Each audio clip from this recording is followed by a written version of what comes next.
What if football was like boxing? Instead of a champion crowned every 4 years, the victor would defend their title in every single match they play. Win or draw, and they remain champions. Lose, and the title would pass on. That is the unofficial Football World Championships, going all the way back to the very first international between England and Scotland, all the way through until today, where Turkey are the reigning champions. Now I want to win it for myself and my paternal homeland, Greece. They've held the title before, twice in fact, a 5-game run in 1990 and a 6-game run in 2007. So not only do we need to become unofficial world champions, we need to hold it for 7 games, and I'll be doing it with data. The setup is simple. Greece, obviously. The top 5 nations, England, France, Germany, Italy and Spain. Then Belgium, Netherlands, Portugal and the USA, all countries with a reasonable number of Greek players. We're going to start at the beginning of the World Cup, and every single league is set to full detail for all senior competitive matches. This allows us to get accurate, comparable performance data, which will be key when it comes to picking the squad. We'll touch on that when we get to the first international break, but for now, let's get through the World Cup and see how history has changed. Turkey has surrendered their belt to the USA. USA then lost in the quarter-finals to England, who would keep it firmly in their grasp as they reached the final, where goals from Gay and Gordon secured a 2-1 win over Brazil. Football's coming home. None of that impacts us, not in the immediate future anyway. A Nations League group with Finland, Slovakia and Scotland awaits instead. So here we are at our first squad selection. Those familiar with the channel might expect a spreadsheet around now, but no, I'm going au naturel and keeping it all within the game. I've got a filter set up with the leagues mentioned earlier, and a small handful of metrics I'm going to key in on. XGP to identify whether a goalkeeper concedes fewer goals than expected. Header win rate to identify which centre-backs are good in their aerial duels. Tackle win rate to identify which defenders and midfielders are good in their ground duels. XA to identify which players can provide goal-scoring chances, and goals to identify which players can then score those chances.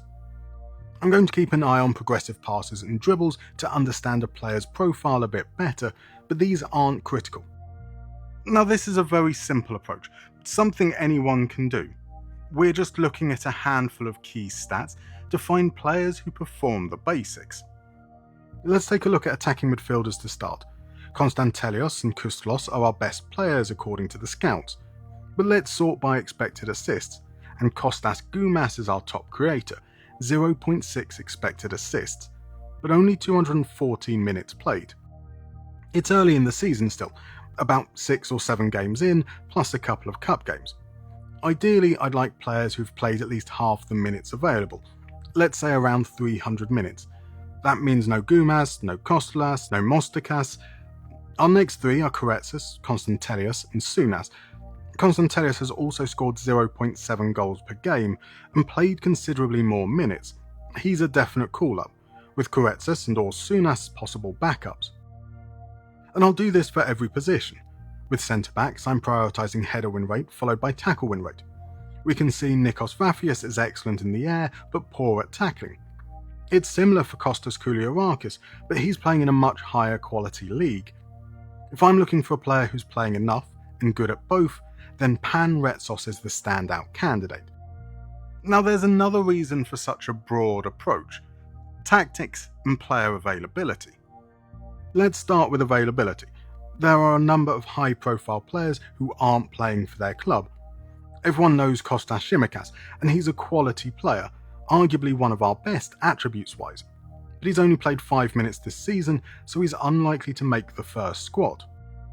This can obviously change between international breaks, and definitely between seasons. Sometimes a player will be injured, or drop out of favour, or they'll transfer to a league that's not been loaded. That means I can't guarantee we'll always have an attacking left-back available, or a creative 10, and so on, so tactics need to be flexible. I want to stick to some very basic principles. Defend in a narrow, compact 4-4-2. That's low line of engagement, standard defensive line and trap outside. In attack, form a 3-2-5, playing direct, counter-attacking football.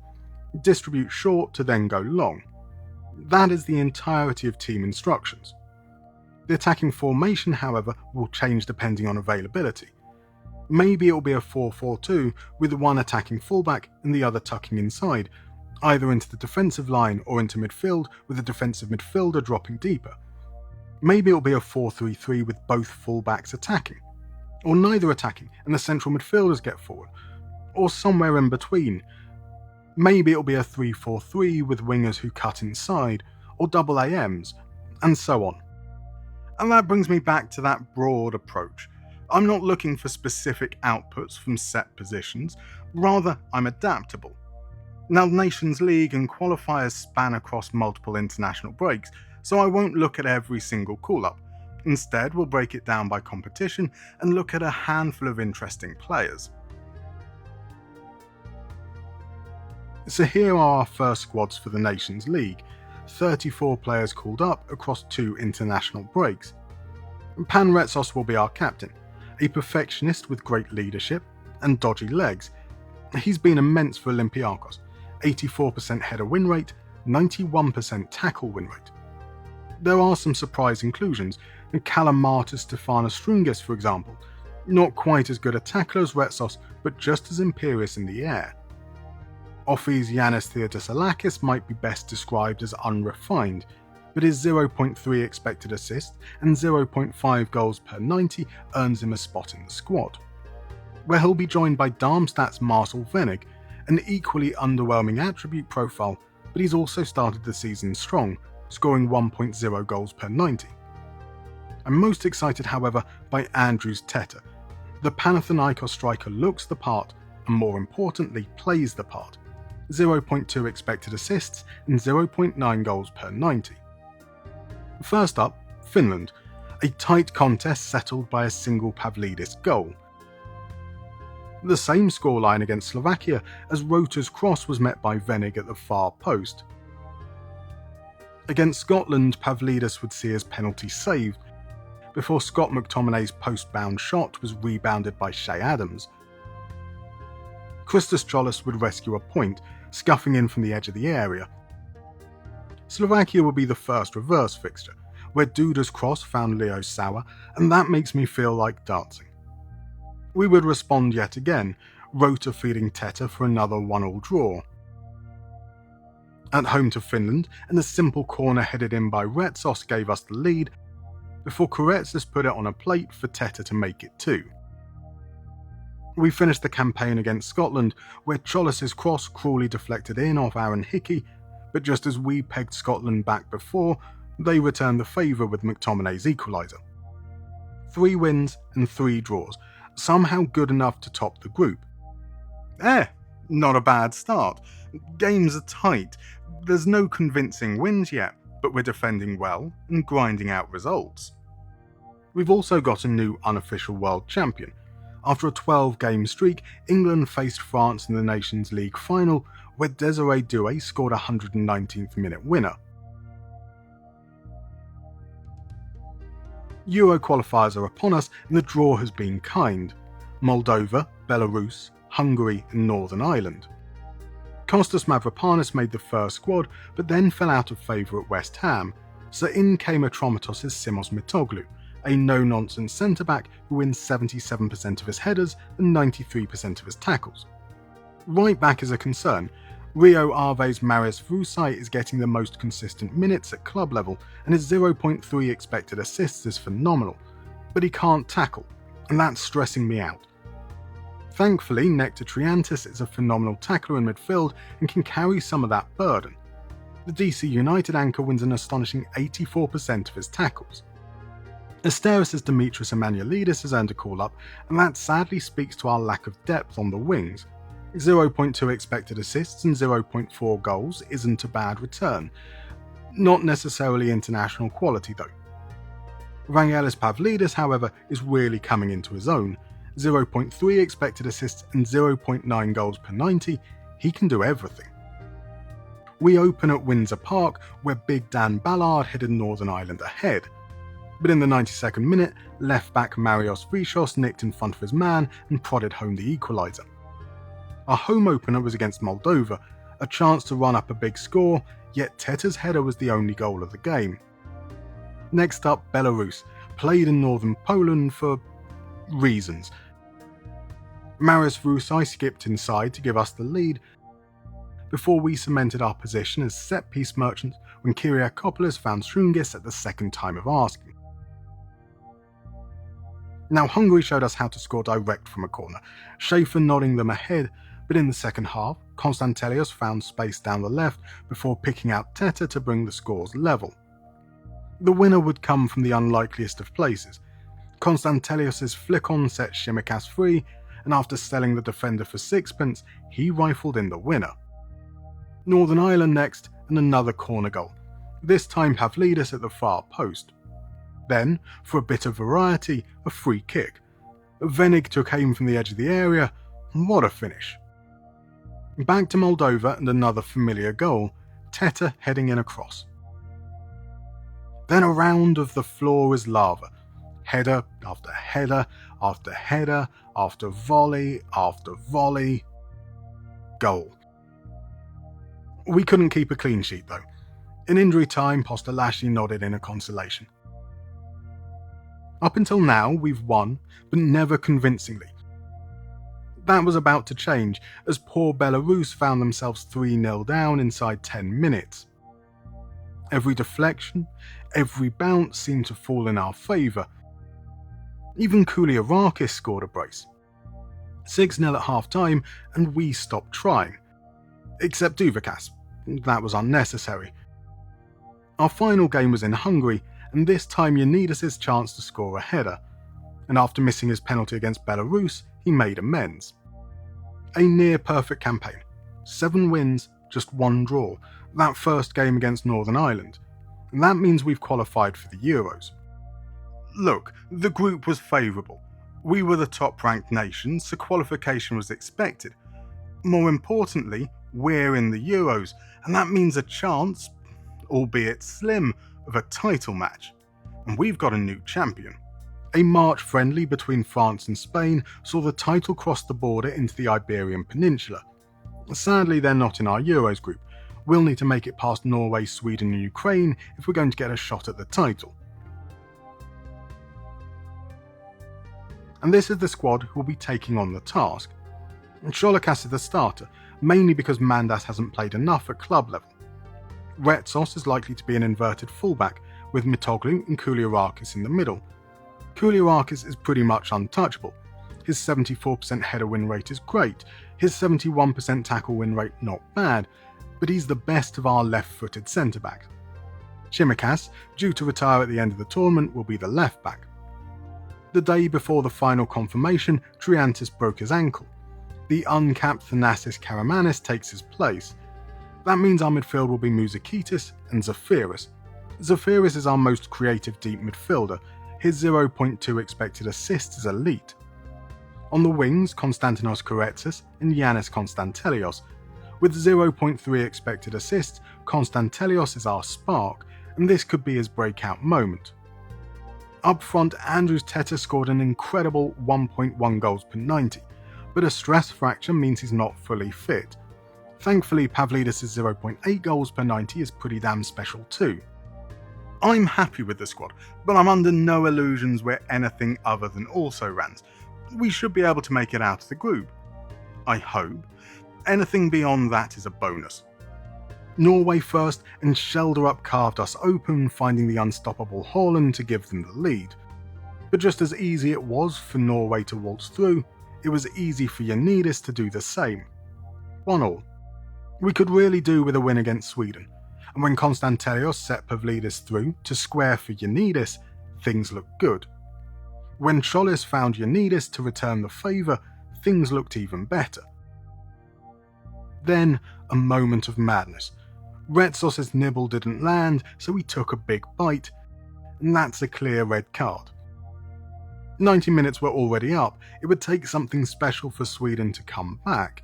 Elanga did reduce the arrears, but we held on. That means a draw should be enough against bottom of the table Ukraine. Pavlidis tapped in the opener before Christos Zafiris swept in our second before half-time. We were comfortable, yet within 2 minutes of the restart, Ukraine had pulled things level. Mudryk with the first, Sigankov with the equaliser. We needed to get back on track, and there was one man determined to do so. Zafiris thumped us back ahead, and then, after some great hold-up work by Andrews Teta, he swept in his hat-trick. With the tie all but settled, there was still time for Teta to get a goal of his own. Sweden stunned Norway 3-0, and that means we top the group. It also means we get an easy second round match against the Netherlands. This was one-way traffic. 32 Dutch shots. 13 on target. 0 goals. Penalties loomed and Cholokas stood tall, leaving Andrews Teta to fire us into the next round, where we faced Germany, who were just as dominant as the Netherlands before. We were just as stubborn, until the 91st minute. Falling to defeat so late should be a real kick in the teeth, but honestly, I can't complain. Netherlands and Germany completely outclassed us. Of course, if we want to become unofficial world champions, we need to beat the better teams. Speaking of, we do have a new champion. Well, an old champion. France wrested back the title with a 3-0 demolition of Spain in the quarter-finals. A comfortable 3-1 win over Switzerland followed, before a 77th minute Theo Hernandez winner crowned them Euro 28 champions. And how about that? We just so happen to play France in the upcoming Nations League. Before that though, let's make some tactical tweaks. Nothing particularly crazy. I want us to be a little more direct from the back, but a little more patient in attack. So that's actually decreasing passing directness, but adding bypass press. Out of possession, I'd like us to clog up the centre a little more, so I'm going to add invite crosses. The biggest change, however, will be shape. Let's take the 4-4-2 for example. As mentioned earlier, once we're in the final third, I want a 3-2-5. That would see one full-back invert, the other get forward, one winger tucks in, and the linking striker drops deep. In a patient approach, it makes sense those shapes develop as the ball progresses. In a more direct system, that's not necessary. So my 4-4-2 might end up looking like this, ensuring I have players more clearly placed in the channels they will occupy. I still want vertical depth though, players at different heights to encourage dynamic movement. And I still intend to be flexible, different formations and different roles depending on the players available. And here are the players available for our Nations League campaign. Most notable is who isn't there. Our captain Retsos is clubless, which opens the door for Pantelis Hatzidakis, who moved to Amiens in the summer. With a 70% header win rate and 80% tackle win rate, he straddles elite in both categories. Atlanta's Noah Allen gets his first call-up, a different profile of left-back, a phenomenal tackler who doesn't create but makes 11.5 progressive passes per 90. Kostas Thymianis has made a few squads now. He's rarely going to start, but he's a solid defensive midfielder who offers positional flexibility. Genk's Konstantinos Kuretsas is really blossoming. Now 20, he started the season strong with 0.3 expected assists and 0.6 goals per 90. And Fotis Yanidis is in starting contention. A move to Bologna has got him in fine form, 0.9 goals per game. Greece-Turkey is a rivalry for the ages, one that calls for set-piece shenanigans. Teta twice at the near post. But as has become a theme, we conceded late, Bertug with the consolation. Disaster. France have lost to Germany, and now our next game is no longer a title bout. France don't need help scoring, but we decided to make it easy for them anyways. That's fine, we have set-piece routines of our own. Yanidis' header slammed off the post, he kept it alive, then Kuretsas skipped inside to fire us level. Germany have lost to Turkey, and yet again we miss out on a shot at the title. You've got to be kidding me. Maybe it's a blessing in disguise. No stress. Germany beat us once before, and they beat us once again. Now Turkey have just lost to France. Our moment is here. and we'll be going with a 3-4-3. Defend, absorb, hit them on the counter-attack. Or from a set piece. If at first we don't succeed, send it back out wide and whip it in. Yanidis' shot blocked. But we were mostly under pressure. Our box was packed, we defended deep, we defended well.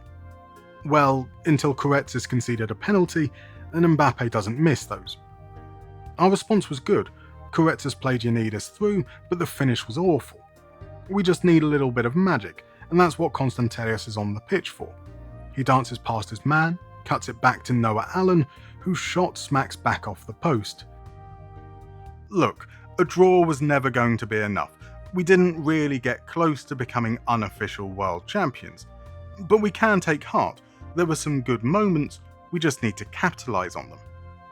We've got a chance against Turkey to get back to winning ways, we most certainly did. Satiris with the winner. We end our campaign at home to Germany, and Yannis Constantelios gave us a surprise lead. If we can hold on, we might be able to stay in the Nations League A, and Constantelios clearly wants to make that happen. I would imagine, however, that Germany would like to stay in the top tier too. They weren't going down without a fight. Stiller superbly found the top corner. Then, as we entered the final few minutes, Adeyemi picked out Havertz for the equaliser. Now, I wasn't properly paying attention. I thought we were in a fight for third place and the relegation playoff. Turns out we finished second, and that means we're into the quarter-finals. Now, I'm just happy to be there. I don't expect anything against England, and it was no surprise when Bellingham gave them the lead. But whilst I'm just happy to be there, the players seemingly have far more ambition. Koretsis danced past Foden, cut it back, and chaos ensued. That means we take a tie back to the Georgios Karaskakis, and we might actually have a chance. Mouzakitis' long-range effort took a cruel deflection, and we lead on aggregate. In fact, deflections were the order of the day. A deflected cross, a deflected shot, and Constantelios wraps up the win. Could we repeat the feat against Italy in the semis? Pavlidis certainly thinks so. What a strike. If this was Gattuso's Italy, I'd be feeling confident right now. It's not, and Orsolini dances through our defence to level the tie before half-time. He then switched flanks to torture our other fullback before laying the ball onto Coyote to score the winner. That sets us up for a third-place playoff against Sweden, a team we know we can beat. It was a tenser tie, settled by Vicios' deflected effort. Nobody cares about the Nations League, unless you win it, of course. It doesn't get us any closer to the unofficial world champions, but still, third feels like an accomplishment. World Cup qualifiers next, and once again, we've been given a very favourable draw: Hungary, Albania and Estonia. We also welcome Mavropanos back to the fold. A summer move to Lens has rejuvenated his career, and I'm immensely grateful. Levaidakos' Triantafylos Tsapras has quietly become a starter for us, a strong tackling right back who can tuck inside and defend, or stay wide and attack, as his 0.2 expected assists goes to show. Christos Mouzakitis is on the road to stardom. Now at Dortmund, he's developed into a very good deep creator, 75% tackle win rate and 0.2 expected assists per 90. We're not seeing much change in the forward positions, sadly little emerging talent. Andrews Teta is still pretty good though, chipping in with 0.8 goals per 90. First up is Hungary, and a pretty uneventful first half. But early in the second, Koretsis finds Mouzakitis for the winner.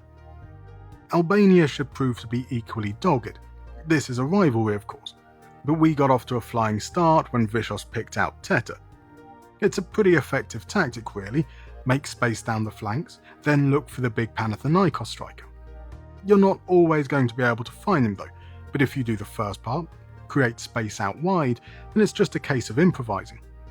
And sometimes, when 3-0 up, the counter-attack is on. An easy win. Next up, Estonia, and do you ever notice that things tend to happen in groups? A group of deflected goals, a group of headed goals, and now a pair of scrappy tap-ins. I'm certainly not complaining. It gave us a comfortable 2-0 lead, which was needed given our horrendous goalkeeping. The Albania reverse followed. Cholis freed into the channels and finds Pavlidis for the lead. Then early in the second half, Cholis gets a goal of his own to wrap up a 2-0 win. Our previous game against Hungary was dull. This one was equally dull, but Venig's winner was quite neat. We wrap up the qualifying campaign against Estonia. An opening minute corner leads to Concisely's first international goal. Midway through the half, Cholis is in acres of space and finds Pavlidis to make it 2. It was all reasonably comfortable, and before half time we wrapped things up with Venig's tap-in. A perfect qualification. 6 games, 6 wins. I really can't stress how favourable these draws have been, and I'm worried that it makes us look better than we actually are. Before we get to the World Cup, let's check in on the unofficial world champions. It was France, until they lost to Sweden in the Nations League quarter-finals. Sweden then lost it to Netherlands in the semi-finals, and Netherlands lost it to Italy in the final.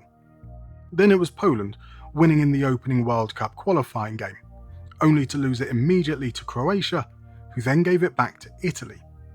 In the penultimate World Cup warm-up friendly, Italy lost to Algeria, then Algeria lost to Angola. So heading into the World Cup, Angola are the reigning champions, and they've qualified, so there's a chance we could play for it yet. First we just have to deal with Brazil, Suriname and South Africa. And this is the squad that will be doing it. Christos Mandas, now at Ajax, is our number 1. He concedes more than expected, but still performing better than the others. Our captain is back. Panayotis Retsos has signed with Columbus Crew, where he is now playing at right back.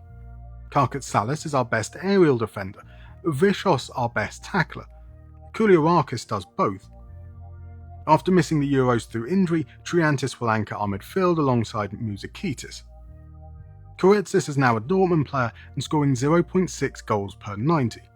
Konstantelios now in his shadow with just 0.4 goals. Up front, Teta's 0.8 goals and Pavlidis' 0.6 means we have plenty of firepower. There's a couple of wildcards here. Iraklis winger Pagonis Bitsouris is a new gen with 0.3 expected assists per 90. So is Antonis Aristanidis. The Offi striker exploded onto the scene at the end of the season with 0.8 goals per 90. I was happy with the Euro squad. This time I'm excited. I really think we can do something special. A nice easy game against Brazil to start with. I'm sure we can handle Vinny Jr. Spoiler, we can't. Suriname, however, is a much more palatable opponent. Koretsis drives past his man and Konstantelios gives us the lead.